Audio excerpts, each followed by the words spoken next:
I am Elsa Sinclair, and I hope you're here on my Patreon page because you're as interested in the horse-human bond as I am.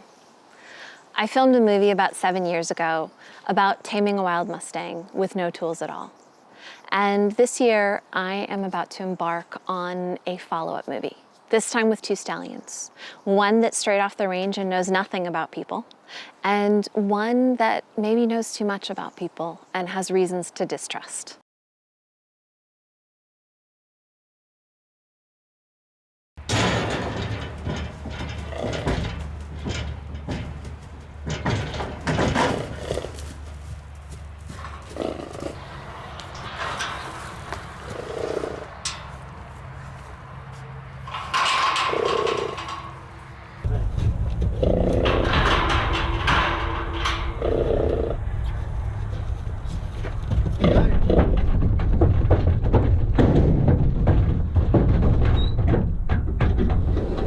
Once we got Atlas home and safe, my job was to prove to him that he really was safe now, that the people he was going to meet here were not going to hurt him the way people had in the past. Now all the food and water he needed was freely available and didn't have anything to do with me. There was also no pressure coming from me.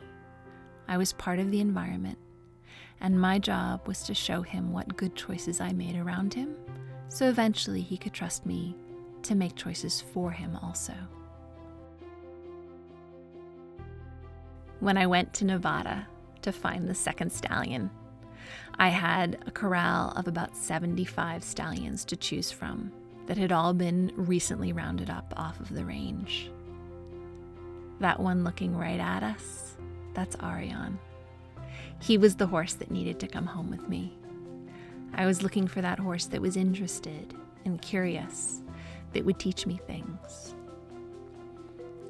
When I got him safely home, my job was just as it had been with Atlas, to make wise decisions around him, to be in harmony with him, to find flow with him, and to prove to him that I was trustworthy.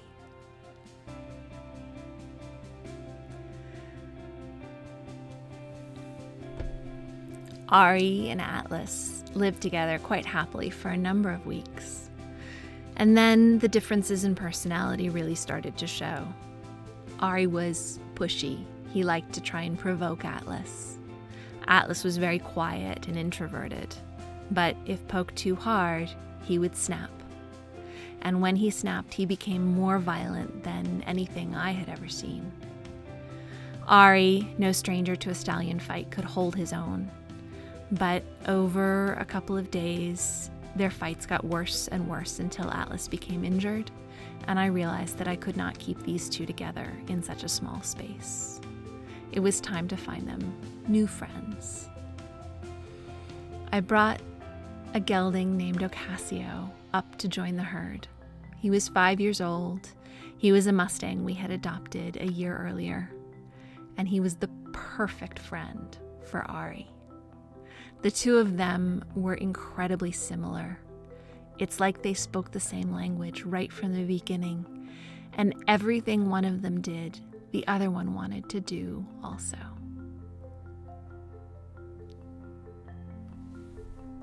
Zohari is 25 years old and was born right here in my own yard. He's the perfect friend for Atlas. The two of them were instantly understanding. They like quiet.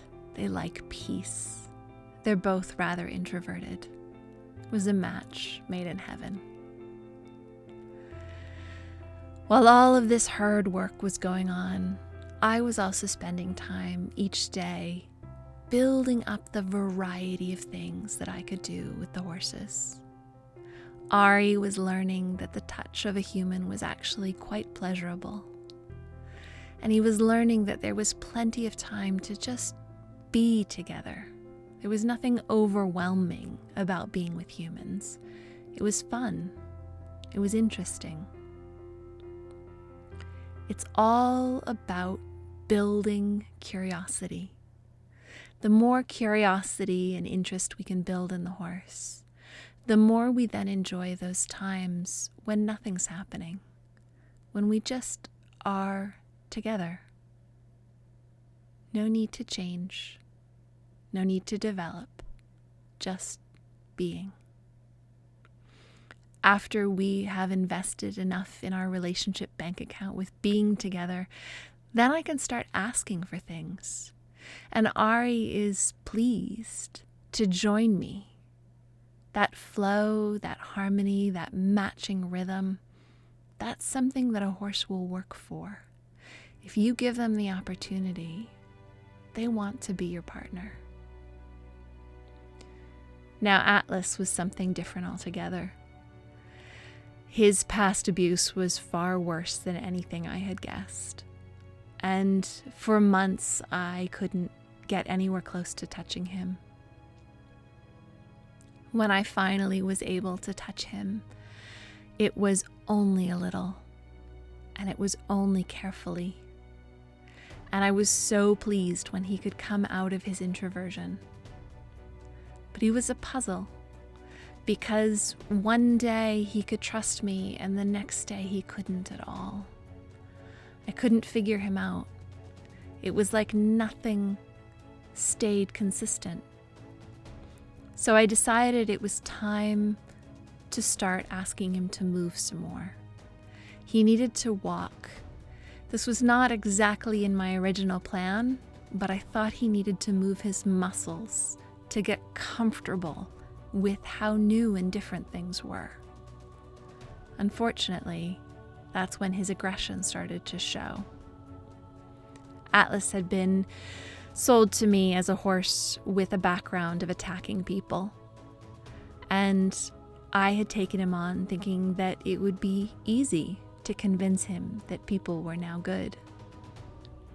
But after months and months of trying, I found myself actually, for the first time, afraid of him. I've not ever been afraid of many horses in my life, but Atlas was a puzzle I didn't know how to solve. It was time to change the plan.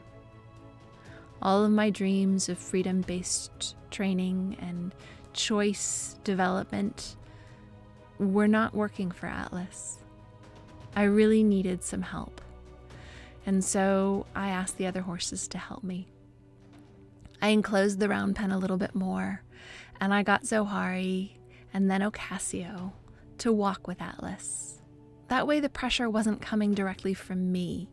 The pressure was coming from the environment, and Atlas was set up to walk and move and stretch his muscles in ways that started to change his mind in a deeper way. That's when his attitude really started to change. It's been a very long journey with a lot of ups and downs. I've learned more from Atlas than I ever imagined. It's really different when you're working through trauma.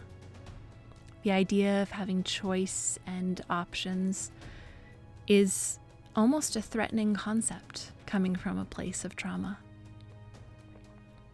I've learned how to balance the options that Atlas has with the things he has to do to stay healthy, like walking with his friends.